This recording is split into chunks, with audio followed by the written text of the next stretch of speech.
असदुद्दीन ओवैसी सांसद शपथ ले रहे थे, तो उन्होंने कहा था जय फिलिस्तीनी, और कुछ कहते तो हमें दिक्कत नहीं होती।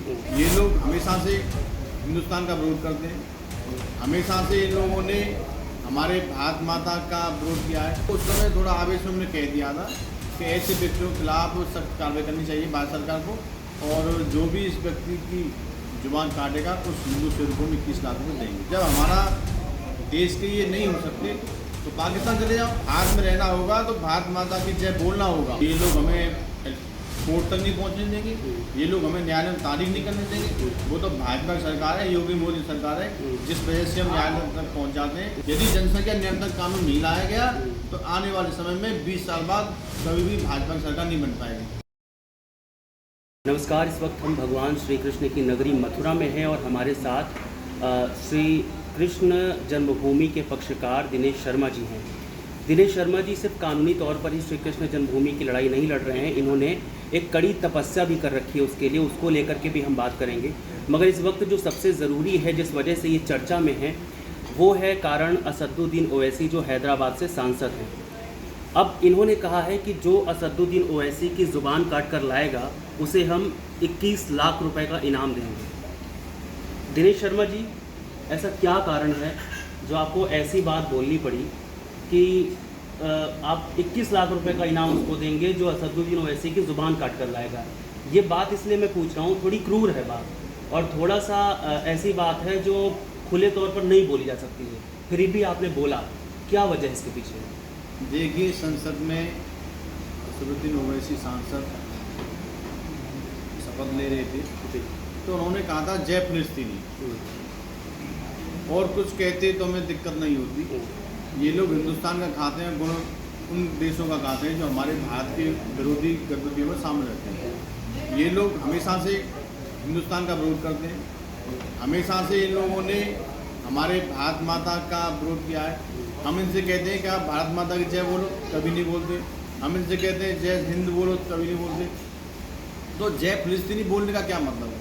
तो हमको उस समय थोड़ा आवेश में हमने कह दिया था कि ऐसे व्यक्तियों के खिलाफ सख्त कार्रवाई करनी चाहिए भारत सरकार को, और जो भी इस व्यक्ति की जुबान काटेगा उस हिंदू स्वरूप में 21 लाख रुपये देंगे। तो हम भी भावुकता में कह गए थे, या उन्होंने जो जय फिलिस्तीनी कहा था उस पर हमें बहुत भारी रोष था। मतलब आपने भावुकता में कहा था, और अब उसको लेकर के यानी कि आप क्षमा प्रार्थी हैं?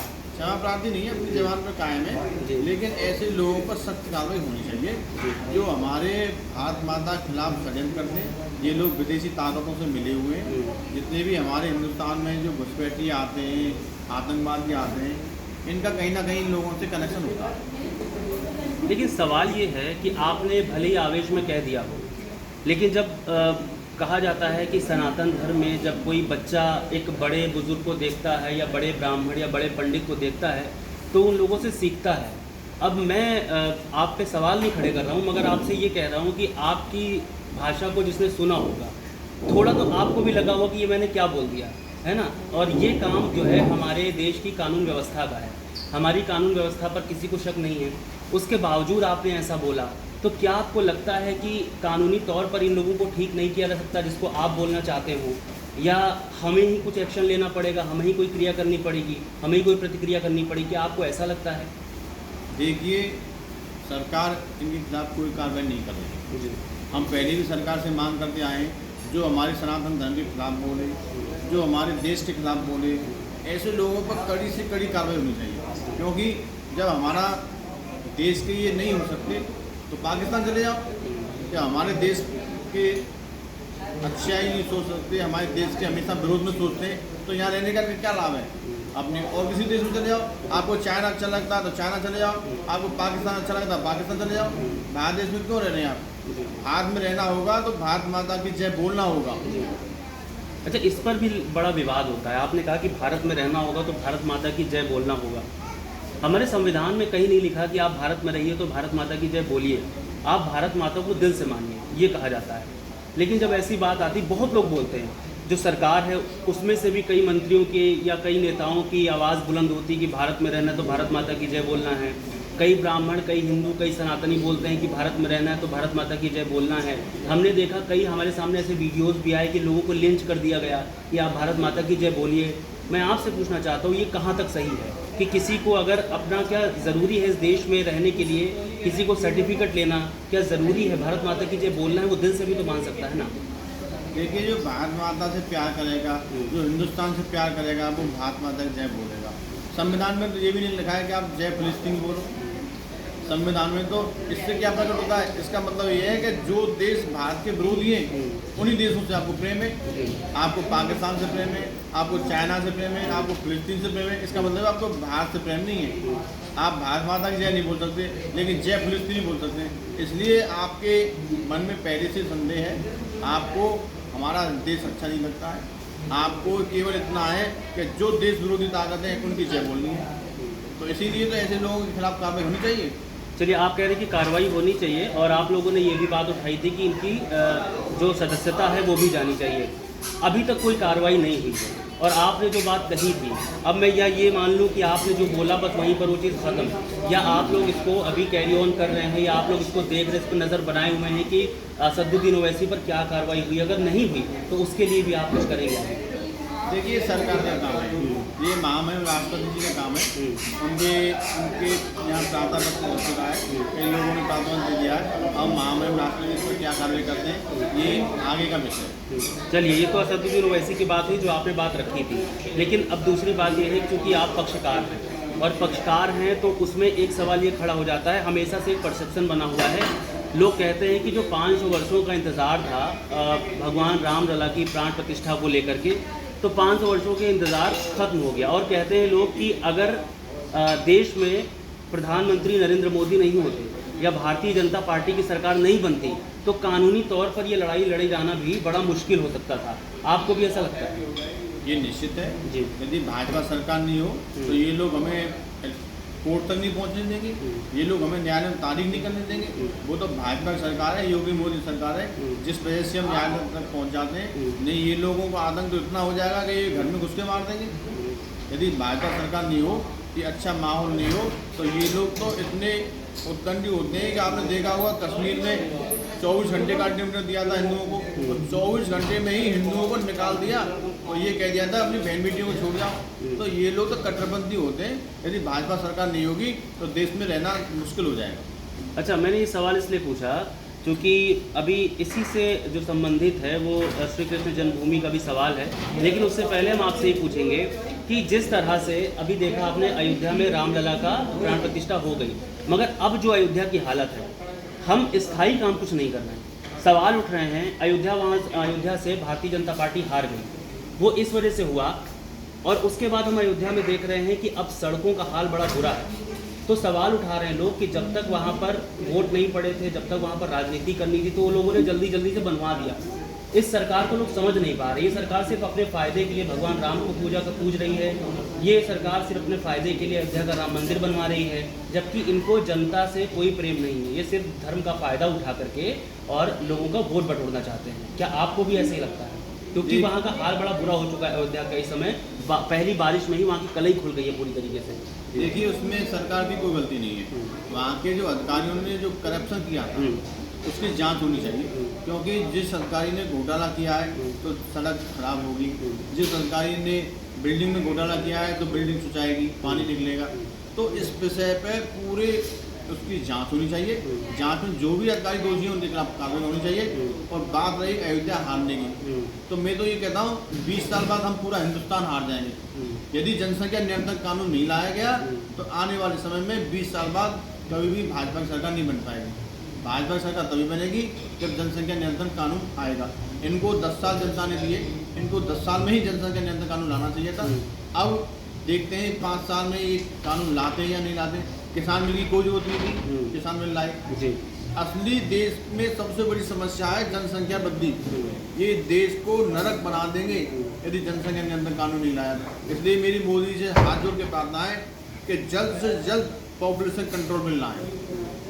लेकिन आप भाजपा की तारीफ भी एक तरफ कर रहे हैं और दूसरी तरफ 10 साल से उनकी सरकार है। अगर लाना था जनसंख्या नियंत्रण कानून तो यही सरकार ले आई होती, लेकिन नहीं लाई। ये तो अब क्या दूसरी सरकार को मौका देना चाहते हैं कि भाई वो उन पर विश्वास है? क्योंकि अभी हमने देखा जो विपक्ष की तरफ से राहुल गांधी हैं या कांग्रेस की तरफ से कोई और नेता है, वो लगातार कहता रहा कि हम आरक्षण पर बात करेंगे, हम जो पार्लियामेंट है या पार्लियामेंट्री जो पीएमओ सिस्टम होता है वहाँ पर हम ओबीसी लोगों को रखेंगे। आरक्षण की बात भी कही और जनसंख्या नियंत्रण की भी बात कही, जो भाजपा सरकार 10 साल में नहीं कर पाई। तो क्या लगता है आपको बदलाव की ज़रूरत है या फिर कम बहुमत ही इनको आईना दिखा देगा? देखिए, जो कार्य भाजपा कर सकती है वो कोई पार्टी नहीं कर सकती जी। इसलिए भाजपा का रहना जरूरी है, भाजपा का आना जरूरी है। यही बात जनसंख्या नियंत्रण कानून की, तो हमने मोदी जी को चिट्ठी लिख दी है। हमें उम्मीद है जल्द से जल्द जनसंख्या नियंत्रण कानून आएगा और आना भी चाहिए। जी। अच्छा, जनसंख्या नियंत्रण की जब बात होती है तो आपने कहा ये लोग कि क्योंकि भाई बहुसंख्यक तो हिंदू है ना, और हिंदुओं की भी आबादी बढ़ रही है। हमने चाइना को आबादी के मामले में पीछे छोड़ दिया है, लेकिन टारगेट एक ही कम्युनिटी क्यों? जनसंख्या वृद्धि के मामले में एक ही कम्युनिटी को टारगेट क्यों?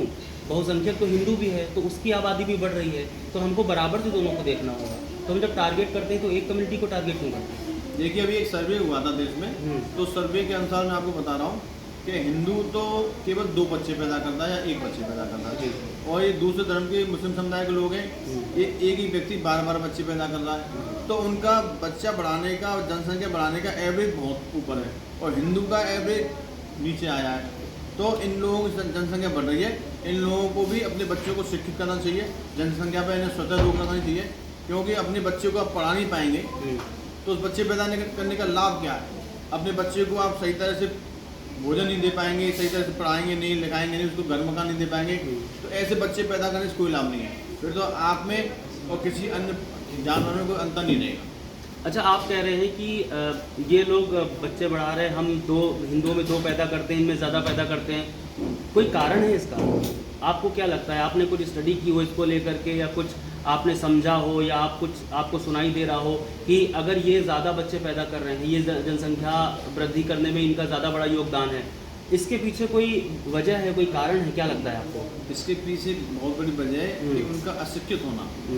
यदि शिक्षित होगा, चाहे किसी भी समुदाय का होगा, तो व्यक्ति 1 या 2 ही बच्चे करेगा, और जो अशिक्षित होगा वो कह देगा ये अल्लाह की देन है। तो इसमें शिक्षा का बहुत बड़ा योगदान होता है। यदि उनको शिक्षित किया जाएगा तो वो भी बच्चे कम पैदा करेंगे। अच्छा, चलिए अभी एक और कृष्ण भूमि पर आते हैं। कृष्ण भूमि को लेकर इसलिए क्योंकि आप कड़ी तपस्या कर रहे हैं। आप एक तो कानूनी पक्ष से भी लड़ रहे हैं, आप एक व्यक्तिगत तौर पर भी एक कड़ी तपस्या कर रहे हैं। इन दोनों के बारे में हमें जानना है कि एक तो ये कानूनी दांवपेच कहाँ तक पहुँचा है, और हमें कब आप सनातन धर्म के लिए कब अच्छी खबर सुनने को मिलेगी सनातन धर्म वालों के लिए, और दूसरी चीज़ ये जो आप कड़ी तपस्या कर रहे हैं उसके बारे में कुछ बताइए। जी देखिए, हम एक बार जन्मभूमि में भगवान श्री कृष्ण के दर्शन करने गए थे। जी। तो वहाँ पर एक मंदिर के बगल में एक बहुत बड़ी सफ़ेद बिल्डिंग खड़ी थी। तो हमने लोगों से पूछा कि भाई ये क्या है? बोले ये हमारे भगवान कृष्ण के मंदिर पर औरंगजेब ने कब्जा करके अवैध बिल्डिंग बना दी।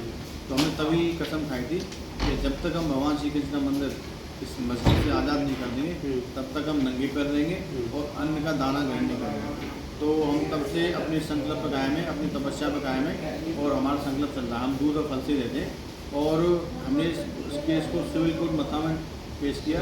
तो माननीय न्यायालय ने हमारा केस स्वीकार किया, और स्वीकार करने के बाद 1 साल बाद हमारे सारे केस हाईकोर्ट पहुँचे। हाईकोर्ट में हमने सारे साक्ष्य थे, खसरा खतौनी नल, खसरा खतौनी नकल, प्राणी केवटी नकल, बिजली का बिल, पानी का बिल, रेलवे का मुआवजा और नगर निगम का असेसमेंट, पूरा नक्शा सहित 13.37 एकड़ जमीन का हमने माननीय न्यायालय में जमा कर दिया। पूरे साक्ष्य जमा कर दिए। माननीय न्यायालय ने मस्जिद पर सर्वे का ऑर्डर दे दिया था, लेकिन माननीय सुप्रीम कोर्ट ने सर्वे पर रोक लगा दी। अब दोबारा से माननीय हाईकोर्ट में सुनवाई पूरी हो चुकी है और फैसला रिजर्व हो चुका है। आने वाले 10-5 दिन में ही फैसला आने वाला है, और दूध का दूध पानी का पानी हो जाएगा। यदि मस्जिद की सर्वे हो जाएगी तो उसमें पता चल जाएगा कि मंदिर के यहाँ साक्ष्य कौन कौन से मौजूद हैं, क्योंकि जो मस्जिद बनी है उसमें जो नीचे की दीवार है वो मंदिर की दीवार है। मंदिरों में प्राचीन कलाकृतियाँ हैं, शंख पुष्प सुदर्शन चक्र के निशान हैं, शेषनाग के निशान हैं। जो प्राचीन मंदिर के जो साक्ष्य होते हैं वो वहाँ आज भी मौजूद हैं। जी, चलिए एक आखिरी चीज़ आपसे पूछ लेते हैं कि जिस तरह से लंबे वक्त तक श्री राम के जन्मभूमि के लिए तपस्या की गई, लोगों ने बड़ा दर्द सहा, बहुत लोग मारे गए, और हमने देखा कि कैसे कार सेवकों पर भी गोलियां चलाई गईं, एक बड़ी तपस्या थी, मगर एक जिसको आज के वक्त में एक विवादित ढांचा कहा जाता है, उसे गिरा दिया गया। वो कानूनी दांवपेच था, कानूनी दांवपेच से काम नहीं हो पा रहा था, तो उसको गिरा दिया गया। अब यही आपसे सवाल है कि अगर इसमें क्या देर होगा, तो कुछ उसी तरह की तस्वीर हमें बनती हुई दिखाई दे रही है कि जब तक नहीं होगा तब तक हमें न्यायालय पे विश्वास है, और जब तक न्यायालय फैसला नहीं देगा तब तक हम अडिग रहेंगे, तब तक हम लड़ते रहेंगे, मगर हम कोई भी हिंसक तरीका नहीं अपनाएंगे। क्या आपकी ओर से ये दावा किया जाएगा? देखिए, हमारी तरफ से कोई हिंसक दावा नहीं किया जा रहा, हमें न्यायालय पर विश्वास है, क्योंकि पूरे प्राचीन साक्य वो हिंदू पक्ष की तरफ इशारा करते हैं, क्योंकि वहाँ पहले मंदिर था। 1670 में औरंगजेब ने मंदिर को तोड़ करके वहाँ मस्जिद बनाई। इस ज़मीन को बनारस के राजा पट्टीमल ने अंग्रेज़ों से खरीदा था, और बनारस के राजा पट्टीमल से आदरणीय मदन मोहन मालवीय ने इस ज़मीन को खरीद कर मंदिर बनाया था। तो एक प्राइवेट प्रॉपर्टी थी जिस पर अवैध कब्जा हुआ था। तो यहाँ हमें पूरा विश्वास है संविधान पर, न्यायालय पर, यहाँ फैसला हिंदू पक्ष के तरफ ही आएगा। चलिए, ये दिनेश शर्मा जी थे, और बाबरी मस्जिद की तरह यहाँ पर कोई भी हिंसक तौर तरीका नहीं अपनाया जाएगा, अहिंसक तरह से न्यायालय पर विश्वास रहेगा, और पूरी न्यायिक प्रक्रिया के साथ यहाँ पर काम किया जाएगा। जब तक चीज़ें हमारे पक्ष में नहीं आती हैं तब तक हम लड़ते रहेंगे, मगर इतना विश्वास है कि जो फैसला है वो सनातन धर्म के और हिंदू धर्म के पक्ष में ही आएगा, श्री कृष्ण जन्मभूमि का फैसला। और हमारे साथ जो दिनेश शर्मा जी अभी बात कर रहे थे, इनके बारे में बताऊं कि ये कड़ा तप कर रहे हैं कानूनी प्रक्रिया के अलावा। ये इन्होंने अन्न त्याग रखा है, ये फलाहार करते हैं सिर्फ। इन्होंने पैर में चप्पल नहीं पहनी बहुत वक्त से, इस वजह से क्योंकि इनका कहना है कि जब तक श्री कृष्ण जन्मभूमि पर जो इनका अधिकार है, जो भगवान श्री कृष्ण का अधिकार है, वो पूरी तरह से जहाँ जहाँ उनका अधिकार है वो मिल नहीं जाता, तब तक ये पैर में चप्पल नहीं पहनेंगे, अन्न ग्रहण नहीं करेंगे। और इनका अपना विश्वास है कि जो भी फैसला आएगा वो हिंदू धर्म के और सनातन धर्म के पक्ष में आएगा। और इन्होंने कहा है कि कुछ दिनों में एक अच्छी खबर सुनने को मिलेगी हिंदू धर्म के लोगों को। फिलहाल देखते हैं कि क्या अच्छी खबर होगी, किसके पक्ष में फैसला आता है, मगर इतनी उम्मीद ज़रूर की जाएगी कि जो कुछ भी होगा वो बेहद अहिंसक ढंग से होगा। यहाँ पर हमें हिंसा किसी भी तरह की देखने को नहीं मिलेगी। मथुरा से शर्मा जी के साथ रविशंकर दुबे।